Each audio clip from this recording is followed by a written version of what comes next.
Good morning students. आज class 10th में पहला दिन ज्योग्राफी का क्लास चालू होगा। ठीक है, आज का क्लास ज्योग्राफी में एक चैप्टर हिस्ट्री का आप लोग को क्लियर कर दिए हैं। हिस्ट्री का कल आप लोग को क्वेश्चन आंसर भी बतला दिए थे। जो स्टूडेंट्स अगर नोट को अच्छा से यानी जो क्लास किए होंगे इतना सुंदर से बतला दिए हैं, जो क्वेश्चन आंसर उसका आसानी से हो जाएगा। लेकिन अगर क्वेश्चन आंसर आप लोग को नहीं हुआ है तो उसका वीडियो को रोक रोक करके क्वेश्चन आंसर कर लीजिएगा। आज आप लोग को ज्योग्राफी का पहला चैप्टर जो भारत संसाधन उपयोग है ये चालू कर रहे हैं। सबसे पहले आप लोग को बतला दें, एसएसटी यानी सामाजिक विज्ञान के अंतर्गत 5 बुक पढ़ना होता है। ठीक है, एक आप लोग को है ज्योग्राफी, एक है हिस्ट्री, एक है सिविक्स, एक है इकोनॉमिक्स। 4 बुक के बारे में तो आप लोग जानते हैं। लेकिन एक जो ज्योग्राफी है, ज्योग्राफी में ही एक अंतिम में है आपदा प्रबंधन। ठीक है, आपदा प्रबंधन लगा करके 5 बुक माने जाते हैं। लेकिन आप लोग अगर 4 बुक जानते हैं तो 4 बुक लेकर के चलिए। 4 बुक में ज्योग्राफी और हिस्ट्री आपका थोड़ा इंपॉर्टेंट है, सिविक्स और इकोनॉमिक्स थोड़ा कम कम रहेगा। सिविक्स में इतना कंफ्यूजन है, ठीक है, राजनीतिक शास्त्र से यानी राजनीतिक से रिलेटेड, लोकतंत्र से रिलेटेड इतना उसमें कंफ्यूजन है जो आप लोग को एकदम बारीकी से पढ़ना होगा। हाँ, हम आप लोग के लिए ऐसा बना करके लाए हैं नोट्स, ऐसा अपने पास पीपीटी फाइल है जो अगर मन से पढ़ेंगे तो जैसे आप लोग को ज्योग्राफी समझ, ये हिस्ट्री समझ में आ गया, आज हम कोशिश करेंगे ज्योग्राफी भी समझाने का, तो आप लोग को ज्योग्राफी भी समझ में आ जाएगा। ऐसे ही सिविक्स भी समझ में आएगा, लेकिन थोड़ा सिविक्स में और भी सतर्क रहना होगा। ठीक है, देखिए सबसे पहले ज्योग्राफी में पहला जो चैप्टर है उसका क्या नाम है? भारत संसाधन और उपयोग। और जानते हैं आप लोग भूगोल के पिता कौन है? हिकेटियस। याद रहेगा ना? आपका क्वेश्चन तो इससे नहीं रहेगा, लेकिन भूगोल जब पढ़ने के लिए आए हैं तो इनके पिता के बारे में, इनके जनक के बारे में जानना जरूरी है। तो हो गया। आइए, अब कहता है क्या? इरेटोस्थनीज ने सर्वप्रथम ज्योग्राफी का शब्द का प्रयोग किया था। ठीक है, प्रयोग किया था। यूनानी विद्वान पाइथागोरस ने बताया कि पृथ्वी गोल नहीं, क्या है? चपटी। चपटी नहीं, गोल में चपटी है। चपटी भी नहीं है और गोल भी नहीं है। ठीक है, संतरा के आकार का है। कौन बतलाया? पाइथागोरस। और भूगोल का वही नाम दिए आगे जाकर के, भूगोल। तो भूगोल का अर्थ होता है पृथ्वी गोल। लेकिन याद रखिएगा, पृथ्वी गोल का मतलब ये नहीं जो वृत्त, गोल का मतलब ये नहीं जो पृथ्वी वृत्त के आकार का है, जी नहीं, संतरे के आकार का है। यानी चारों तरफ से गोल है लेकिन बीच में हल्का चपटा हुआ है। याद रहेगा? देखिए तनिया और समझिए। ठीक है, हाँ तनिया और समझिए।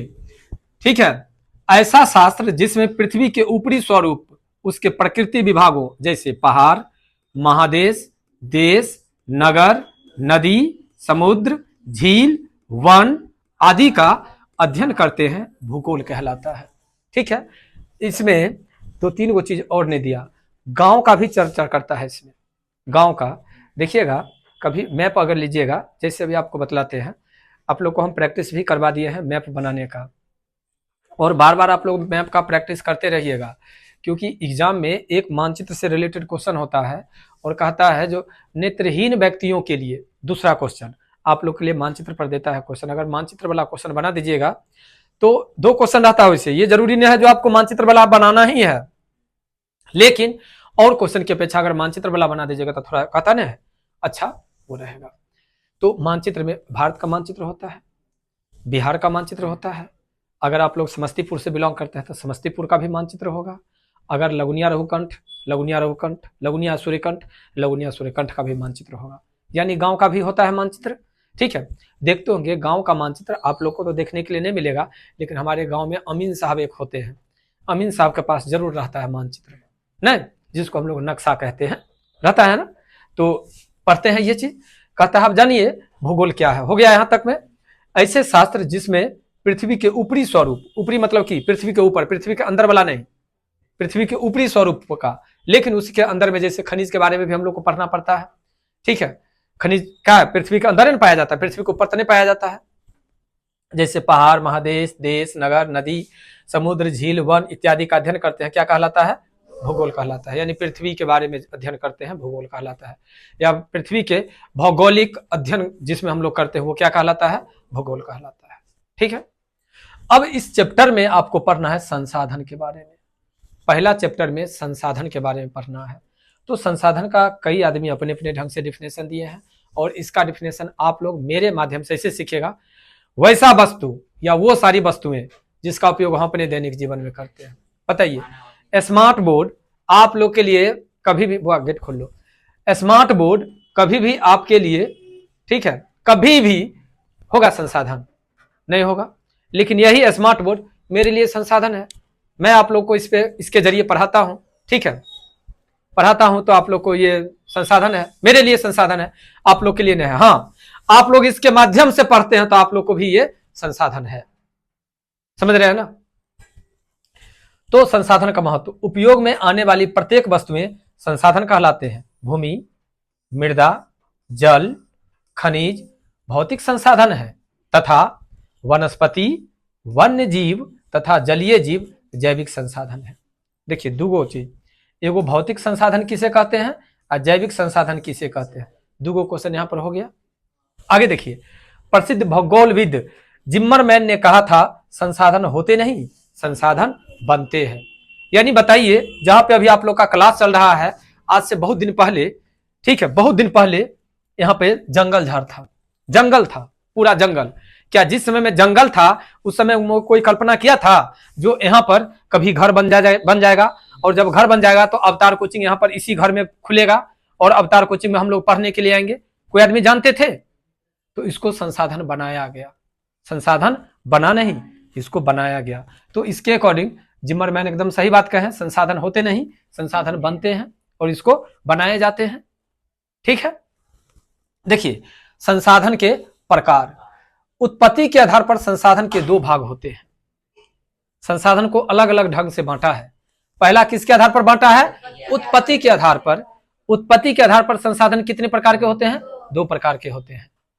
एक बात अच्छा से समझिए आप लोग, कोई भी चीज को सीरियस में नहीं लीजिए और फिर किसी भी चीज को इतनी आसानी में भी नहीं लीजिए कि लगे आप लोग को जो कुछ है नहीं। इसको ऐसे लेकर के चलिए जो आप लोग को बारी बारी से समझ में आए। यहाँ पर कंफ्यूजन ढेर सारे होंगे, एक उत्पत्ति के आधार पर, एक उपयोगिता के आधार पर, संभाव्य के आधार पर, कई नहीं, तो एकदम बारीकी से पढ़िएगा। अभी क्या पढ़ रहे हैं हम लोग? उत्पत्ति के आधार पर संसाधन के कितने प्रकार? दो, एक है जैव संसाधन और एक है अजैव संसाधन। उत्पत्ति के आधार पर कितने प्रकार के? दो। कौन कौन? जैव और एक अजैव। ये चीज क्लियर है? अब देखिए, जैव और अजैव में पहले समझिए। कहता है ऐसे संसाधन जिसकी प्राप्ति जैव मंडल से होती है उसे जैव संसाधन कहते हैं, जैसे मनुष्य, वनस्पति, मत्स्य, पशुधन एवं अन्य प्राणी समुदाय क्या कहलाएंगे? जैव संसाधन कहलाते हैं। यानी जीवन, जीव जिसमें जान हो, उसको हम लोग क्या कहेंगे? जैव संसाधन।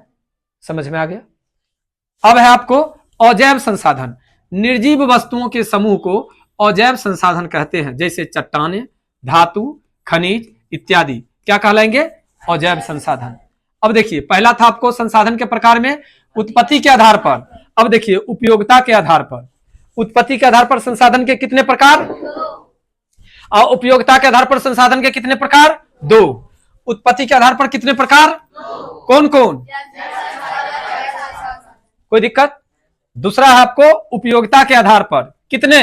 दो। एक है नवीकरणीय संसाधन और एक है अनवीकरणीय संसाधन। देखिए, अनवीकरणीय वैसा संसाधन जिसे भौतिक, रासायनिक या यांत्रिक प्रक्रिया द्वारा नवीकृत यानी पुनः प्राप्त किए जा सकते हैं, क्या कहलाते हैं? नवीकरणीय संसाधन कहलाते हैं। जैसे सौर ऊर्जा, पवन ऊर्जा, जल विद्युत, वन एवं वन्य प्राणी क्या कहलाएंगे? नवीकरणीय संसाधन कहलाएंगे। लेकिन और नवीकरणीय संसाधन को समझिए, ऐसे संसाधन जिन्हें उपयोग के पश्चात पुनः प्राप्त नहीं किया जा सकता है उसे और नवीकरणीय संसाधन कहते हैं। जैसे कोयला, पेट्रोलियम। अब कोयला को तो जला देंगे तो फिर क्या कोयला प्राप्त किया जा सकता है? पेट्रोल जल गया, बात खत्म। क्लियर? अब यहाँ पर दूगो ढक गया है, दूगो अभी दिखाई दे रहा है। संसाधन के प्रकार में आप लोग पढ़े, एगो पहला कौन?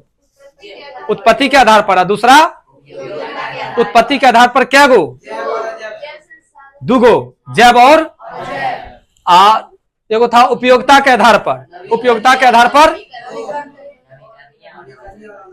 नवीकरणीय जिसे पुनः पूर्ति योग्य बनाया जा सके, और नवीकरण जिसे पुनः पूर्ति योग्य।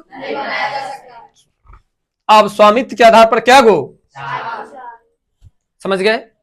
तो एगो था उत्पत्ति के आधार पर, एक उपयोगिता के आधार पर, और तीसरा याद रहेगा ना, संसाधन कितने प्रकार अभी तक तत्कालीन में?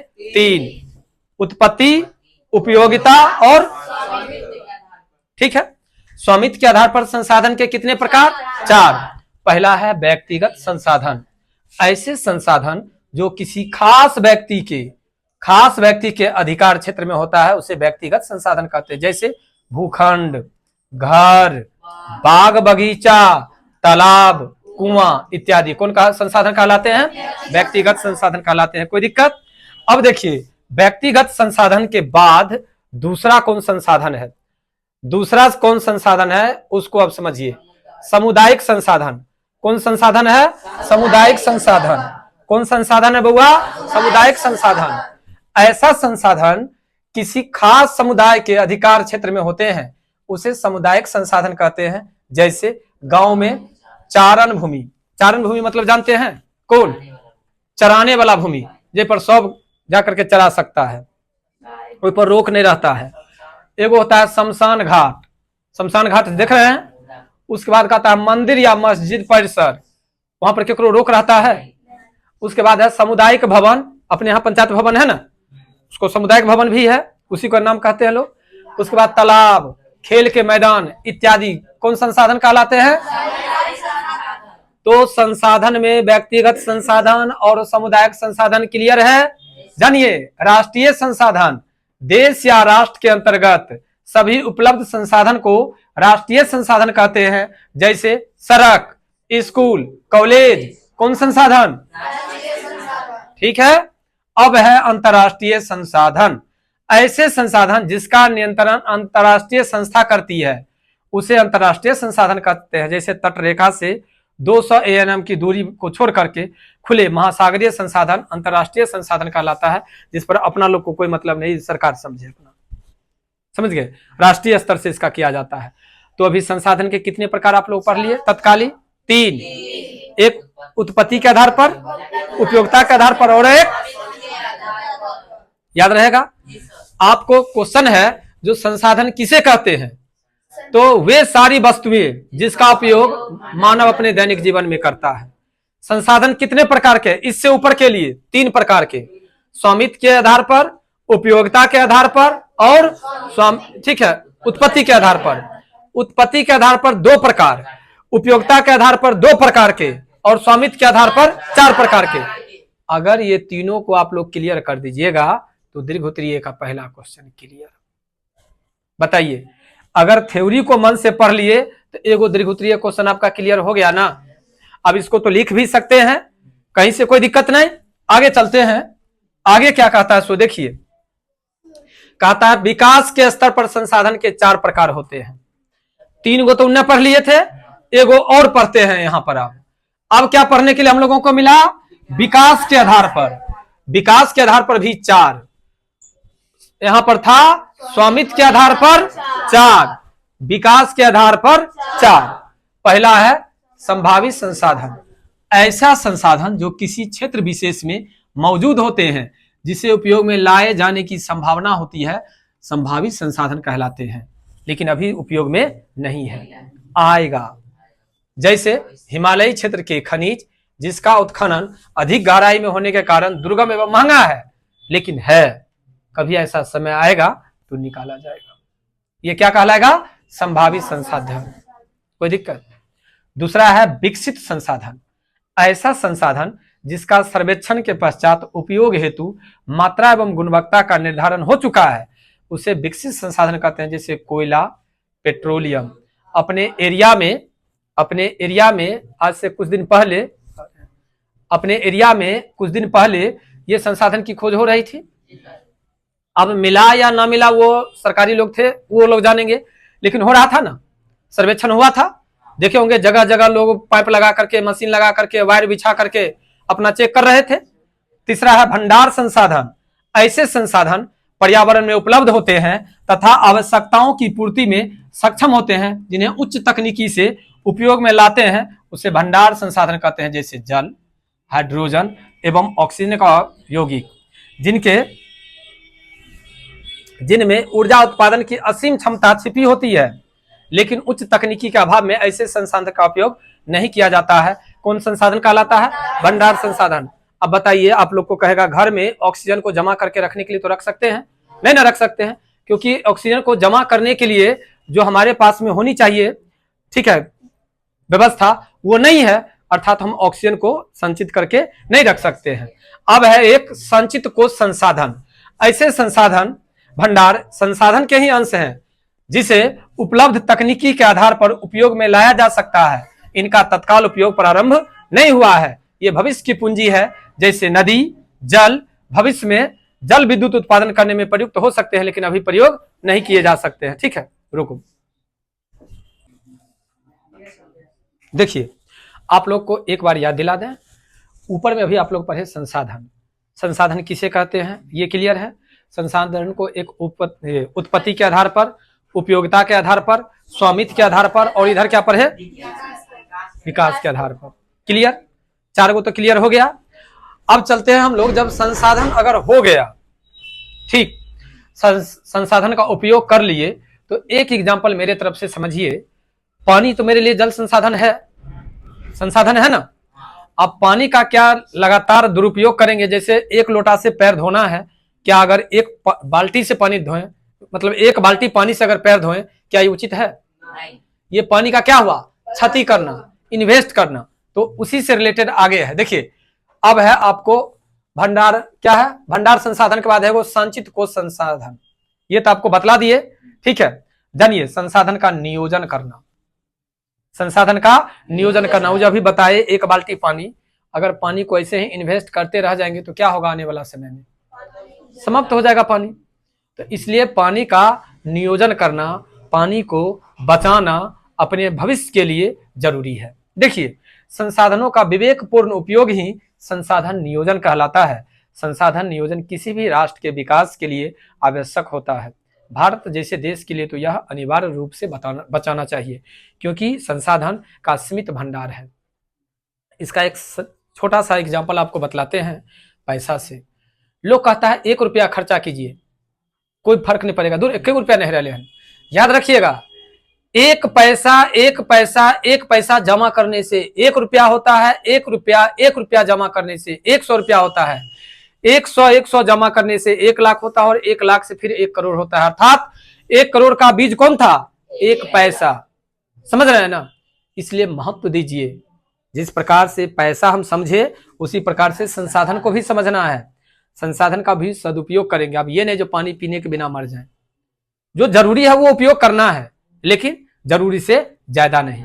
तब जाकर के हम लोगों का संसाधन का क्या हो सकता है? नियोजन हो सकता है। देखिए आगे क्या कहता है। कहता है, भारत में संसाधन नियोजन एक जटिल प्रक्रिया है। संसाधन नियोजन के 100 पहलुओं को निम्न रूपों में अध्ययन किया जाता है। यानी संसाधन को बचाने के लिए निम्नलिखित तरह से उपयोग किया जाता है। क्या क्या है? देखिए, सबसे पहले है देश के विभिन्न प्रदेशों में संसाधनों की पहचान कराने के सर्वेक्षण कराना। हम लोग पहले संसाधनों को पहचानेंगे, जो कौन हमारे लिए संसाधन है। जैसे अभी बतलाते हैं, एक पेपर का एग्जांपल लेते हैं। पेपर लिखने वाला पेपर का। अभी मान लीजिए, अगर जो विद्यार्थी नहीं है, क्या उसको अगर हम कहेंगे ये कॉपी 20 रुपया का, तो 20 रुपया मिलेगा? नहीं लेगा। लेकिन अगर समझाएंगे, जो तुम विद्यार्थी नहीं हो ये सही है, लेकिन तुम्हारे घर में कोई होंगे, अभी नहीं है, आने वाला समय में होंगे, इस पे लिखा जाता है, इससे हमारी फ्यूचर बनती है, इससे हम कुछ सीखते हैं। अगर ऐसे करके अगर उसको समझा दिया जाए तो जरूर वो समझेगा। समझ रहे हैं ना? यही है, देश के विभिन्न प्रदेशों में संसाधनों की पहचान कराने के लिए सर्वेक्षण कराना। सर्वेक्षण के बाद मानचित्र तैयार करना एवं संसाधनों का गुणात्मक एवं मात्रात्मक आधार पर मापन या आकलन करना। संसाधन विकास योजनाओं को मूर्त रूप देने के लिए उपयुक्त प्रौद्योगिकी कौशल मतलब समझते हैं, ठीक है, तकनीकी के माध्यम से, ठीक है। संस्था नियोजन की रूपरेखा तैयार करना, राष्ट्रीय विकास योजना एवं संसाधन विकास योजना के मध्य समन्वय स्थापित करना। ये करके हम संसाधन का नियोजन को और विकास कर सकते हैं और संसाधन को बचा सकते हैं। जैसे और एग्जाम्पल आप लोग को बतलाते हैं गाड़ी वाला, वैसे तो आप सबके घर में गाड़ी होता है, अभी लगभग मोटरसाइकिल अक्सर लोग के घर में है, लेकिन जितना नहीं रहता है और कहीं सीख लिया तो मामा जी लिखे, मामा जी तनिया चाबी दीजिए, जीजा जी लिखे तनिया चाबी दीजिए, ले चाबी लेकर के गाँव में तनिया घुमा करके आ जाता है। तो गाँव में जो घुमाने के लिए आते हैं तो पेट्रोल मेरा इन्वेस्ट हो रहा है, समझ रहे हैं ना, तो वो हुआ बेकार का उड़ाना। तो इस तरह से करके हम लोग क्या कर सकते हैं, नियोजन कर सकते हैं। देखिए जब संसाधन का नियोजन हो गया तो संरक्षण भी करना जरूरी है। ठीक है, इस चैप्टर को क्लियर कर लेते हैं।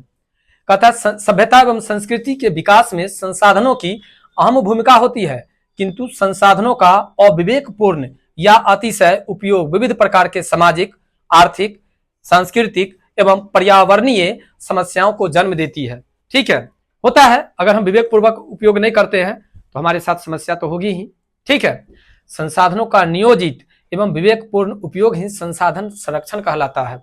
अब बताइए, बम देखे हैं, बम, तो बम को मान लीजिए एक तरह से मान लीजिए संसाधन है।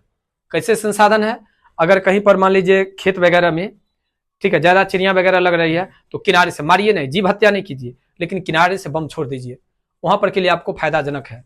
लेकिन अगर आप कहीं पर हॉस्पिटल है, वहां पर रोगी लोग हैं, बच्चे लोग हैं, जन्मजात बच्चे, वहां पर जाकर के बम छोड़ दीजिएगा तो क्या गलत है ना।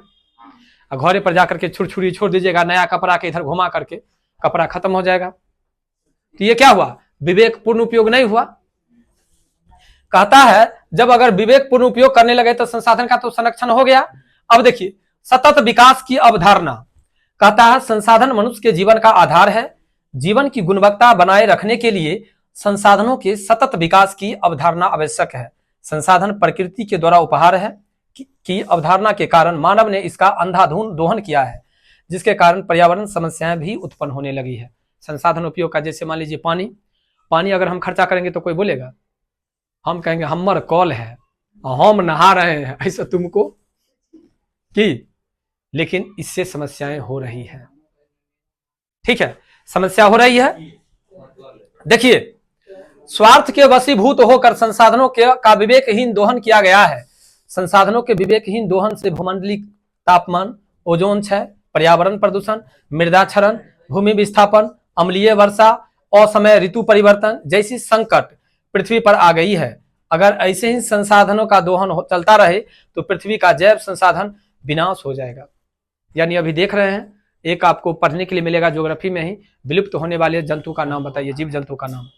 क्या हुआ, पर्यावरण में संसाधन की कमी के कारण ही धीरे धीरे जीव समाप्त होते जा रहे हैं, नहीं, और नए नए बीमारी उत्पन्न होते जा रहे हैं। कहता है जीवन लौटाने के लिए संसाधनों का नियोजित उपयोग होना आवश्यक है। इससे पर्यावरण को बिना क्षति पहुंचाए भविष्य की आवश्यकताओं के मद्देनजर वर्तमान विकास को कायम रखा जा सकता है। ऐसी धारणा ही सतत विकास कही जाती है। इससे वर्तमान विकास के साथ भविष्य भी सुरक्षित रहता है, अगर हम लोग विकास के मार्गों पर रहेंगे तो। ठीक है, अब है आपका यहां से क्वेश्चन आंसर, देख रहे हैं, संसाधनों को परिभाषित करें। देख लीजिए, पहला क्वेश्चन है, आपको पढ़ना नहीं है, ये कर आंसर आप लोग को ऊपर में बतला दिया गया है, आप लोग ठीक है नहीं देखिएगा। ये इधर आते हैं, इधर भी है टोटल क्वेश्चन, ठीक है, देख लीजिए। हो गया दूसरा क्वेश्चन। तीसरा पहले देख लीजिए, संभाव्य एवं संचित को संसाधन में अंतर आपको पढ़ा दिया गया है। संसाधन संरक्षण की उपयोगिता को लिखिए, पढ़ा दिया गया है। संसाधन निर्माण में तकनीकी की क्या भूमिका है, स्पष्ट कीजिए, अभी जस्ट बोले। आइए दीर्घोत्तरीय क्वेश्चन में संसाधन के विकास में सतत विकास की अवधारणा का उल्लेख करें, क्लियर। अनिच्छा में ये दीर्घोत्तरीय का ही है। अब इस तरह से ठीक है, देखिए, हाँ ये हुआ दूसरा क्वेश्चन का। हाँ इसी में आप फिर नहीं नहीं अभी चलेगा। अब भैया यहां से है मृदा संसाधन, ठीक है, मृदा किस प्रकार से संसाधन है, नीचे से होगा, ठीक है। इस तरह से पहला चैप्टर आप लोग को क्लियर हुआ है। कल के क्लास में आप लोग से हम मिलेंगे इसका क्वेश्चन आंसर के साथ, ठीक है। आज के लिए बाय।